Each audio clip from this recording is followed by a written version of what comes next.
What is up, bros and hoes? It's Ashley or Optic MiDNiTE. Today, I'm bringing you guys this video to let you guys know everything that went down at the Black Ops 3 eSports reveal this afternoon. It happened in Gamescom in Germany, which is freaking awesome. They had like pro players playing, casters casting, and the man, the myth, the legend, David Von Haar was with my pal Scott Lowe talking about the game, letting us know all the new features, and I'm here to just kind of give you guys everything you need to know from what happened. I mean, you can go back and rewatch it. It's totally cool, but I thought this would be a cool way to just kind of give you guys the information shorthand. So there's a few features that I'm gonna list or talk about that I think are really cool. The number one takeaway that I got from the reveal, my favorite part anyway, was that there's a live event viewer. So major events can now be watched and streamed within the game. So that means that, you know, casual Joe Blow is just chilling there on Saturday and he just sees, oh, live event is happening now. What the heck is this? And he's gonna click on that and he's gonna see Call of Duty eSports in action, because the best way to get people into what's going on in our little corner of COD eSports is to just have them see it and experience it that way. So that is really awesome. I did see some confusion on the internet about, like, you know, is it like literally you can go in and spectate the game as the live event is happening? I don't see that as being viable, because imagine like thousands of people connecting as a spectator to a game. I don't see that working. How I feel like it's gonna go, they didn't really give too much information, but my assumption, this is my assumption, is that it'll work similarly to Counter-Strike. So on Counter-Strike, you go on there and it says that some tournament's happening and you click it and it actually just shows like an embedded version of a Twitch stream or an MLG stream or whatever the live event is on. So that is really freaking awesome. It doesn't, I'm assuming it won't take away from those companies that are running those tournaments, like just stealing the live stream. I think it's just an embedded version of it, and that is really awesome. Not maybe for the hardcore people like me, where I already know where to go to watch a stream, but for new viewers and for getting people into what's going on, this is a great way. A couple other things I want to mention before I start getting into the meat and potatoes. Uplink is back. That is probably one of the best things that Sledgehammer gave us. Uplink is an awesome game mode. It is literally probably one of the best spectator modes for people to watch in COD eSports, so I'm really glad that's back. And also on the stream, PlayStation 4, PS4 was called the home of Call of Duty eSports on the stream. I don't know what that means for MLG, because I believe in MLG sanctioned events, they are the ones who decide what console it's played on. I'm not sure if this overrides that, or they're gonna come out with an announcement soon, or really I don't know how that works, but my assumption is that it will be 98% chance of Call of Duty eSports being played on PS4 this year. That's not necessarily a bad thing. You're still going to have League play, or the Arena, we'll get into that in a little bit.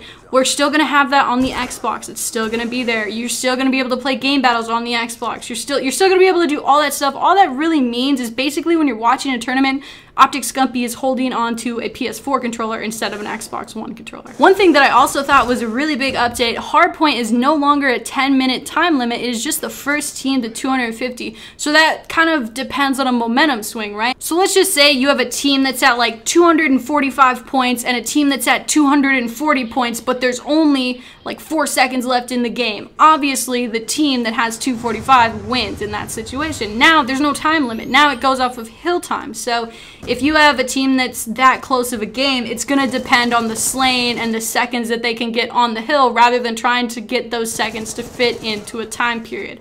I hope it's not confusing how I'm describing it, but basically, there's no more mathematically impossible games. You can win at any time as long as you're just a straight thug and a straight beast. This will not put any team at a disadvantage. It only puts each team at a fair advantage. So now let's get into one of the biggest things that was announced today, the new ban and protect system. I just want to start off by saying that it's under my assumption that this will only be for competitive. This will not be for every single game you ever play on Black Ops 3, which is important to note, because I feel like there's a lot of people in the casual community, they're like, esports sucks, why are they changing my game, bleep, bleep. Like, I understand that mentality, but I think the best esports possible game that we could have is one that the public match and the private competitive match, or that league, or that, you know, playlist, are as similar as possible. So what we're gonna have here is a ban and protect system where the players, that's right, no governing body, no developer, no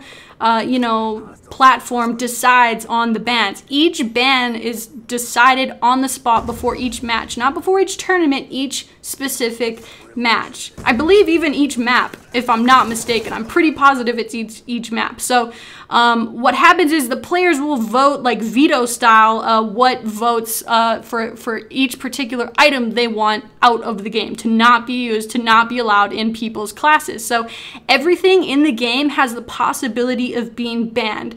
We're probably, what I'm assuming is going to happen is people are going to select certain like things that are viewed as overpowered and they'll vote for that to get banned. You will probably see some similarities, but it can change from each match or each map, I believe, like I said. So it'll be like a veto system. I kind of put it on the screen there so you guys can kind of see what's going on. I'm sure we'll definitely get the hang of it. I did see a little bit of backlash on Twitter about this. I'm not sure why.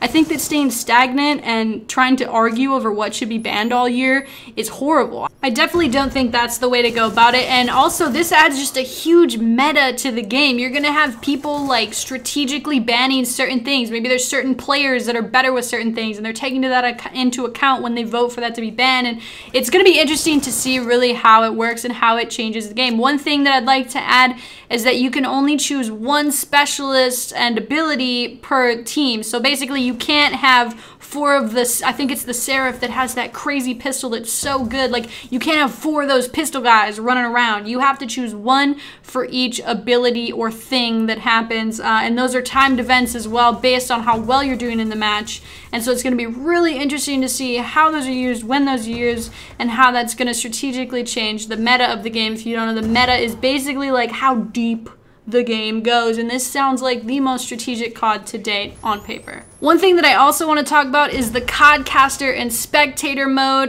Just a couple of big updates. I'm sure that they're just trying to make it as streamlined and viewable as possible, because like I said, when you have new viewers coming in or just people trying to watch, you want it to be accessible and easy to understand. And having the casters who are talking about the event, or even you just watching the event, it's best to have these things organized. So the teams in the lobby are now editable, which means the team name, you could have like, your 4 players, you could have Optic Gaming, you can label them in the game as Optic Gaming, you can label their opponent as FaZe Clan or whoever. There's no more like Sentinel Task Force versus whoever, the factions in the game. So that was really cool. One thing that I did see that I didn't see it in the stream, and keep in mind, this is the beta version of the game. We don't know if that's how final it's going to be. But when watching in CODcaster on the stream, all of the names in the kill feed were white, which was semi-confusing, especially to just have them color-coded, I think would be better. So that way if Optic Gaming is green team that game, then you see them, getting kills in the kill column as green, then you easily can, differentiate who's getting those kills in the kill feed. Just one thing I noticed, not sure if it's final, not sure how that's going to look. Also, you can quickly edit the settings for the caster, the person who's controlling what you see, and the caster can easily pull up the loadout of each player, which they kind of had in Advanced Warfare, but they're adding it in there too so that you can see exactly what each player is using at all times, just with the simple click of a button. I know this is a bit of a longer video, shooting for around 10 minutes. I'm putting like an hour and 15 minutes worth of information into about a 10-minute video here for you guys, but let's talk about what everybody wants to talk about, especially me, that is League play. It is not going to be called League play anymore. I'm not sure if I like it or don't like that it's being changed the name, but I think it'll make more sense once it's out. It is now called the Arena. It's a separate playlist. It's its own thing that you can see when you pop in the game, and so you can go into the Arena, and here's how it works. You're going to be ranked on wins alone. If you win, your rank goes up. If you lose, your rank goes down. That's easy to understand. I don't think it's dependent on kills or objective, or I don't think it's dependent on anything. It's just dependent on wins. You simply want to win. There's going to be 20 ranks as well as a master division at the top, and every 5 ranks you're going to need to string together even more wins to get to the next level. It's going to be progressively harder as you go to level up. I'm hoping, this wasn't announced, but this is my personal anecdote, I'm hoping that that also means the higher rank you get, the higher rank you play. That is how a true competitive playlist should be, but we'll see how that works. Also, quitting a game will result in 2 steps down in the ranking system, and losing 2 games in a row will get you demoted, but not into a lower skill tier, and that's to eliminate reverse boosting. So you're not going to have people reverse boosting because it's pretty much pointless. What people will do is they'll just win, I don't know, reverse boosters are dumb. Let's just all remember that. and the ranking is done on an individual level. So you can play with the same people, or you can play by yourself, you can play with different people every time. The ranking is only dependent on you. I think this is a really good idea. Instead of just giving quitters a time period that they can't play, like a cooldown, I like the idea of the cooldown, but I also really like if you quit, you're basically quitting 2 games, and you're basically taking the L on both of those because you didn't want to stick it out, you didn't want to play till the end of the game, and that's really unfortunate. I mean, it's not like these games last a super long time. It's not like you're like committing to a huge time commitment when you play them. Quitting is absolutely not excusable or cool, especially in a competitive playlist, because you kind of screw over your teammates, and nobody wants to be screwed over, and you don't want to be that guy. Really quickly, this was not in the reveal, but I thought I would add it because I know there's going to be a lot of comments. There even were comments towards me at Twitter.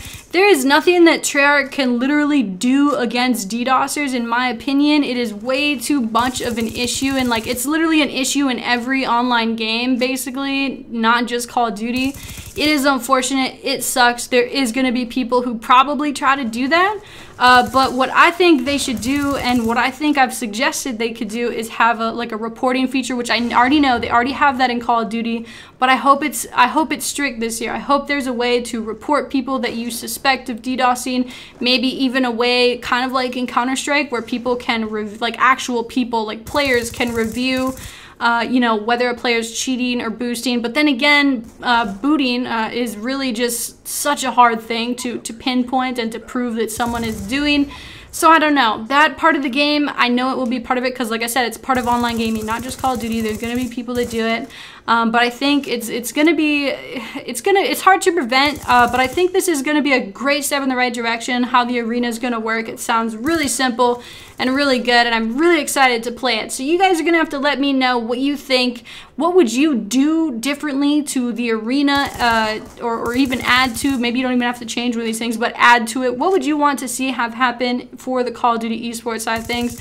Obviously, I'm not a competitive player, but playing in the arena makes you feel like a competitive player. It makes you feel like you're playing for something more than just going into a pub and trying to like get a good KD and stuff like that. So anyways, that's gonna do it. This was, like I said, I'm sorry for it being a little bit of a longer video, but I'm putting so much information into one easy to access video. So I hope you guys enjoyed, and I hope you guys you know, definitely take a look at what's going on in esports this year. If you weren't interested in it already, it's gonna be really awesome this year. I have good vibes, good feelings about it. Treyarch is the one developer that really kind of takes care of esports, and I hope to see it continue with the other developers in the COD cycle. But anyways, I hope you guys have a great rest of your day. Drop a like on the video if you enjoyed it, and I'll talk to you guys on the next one. Peace.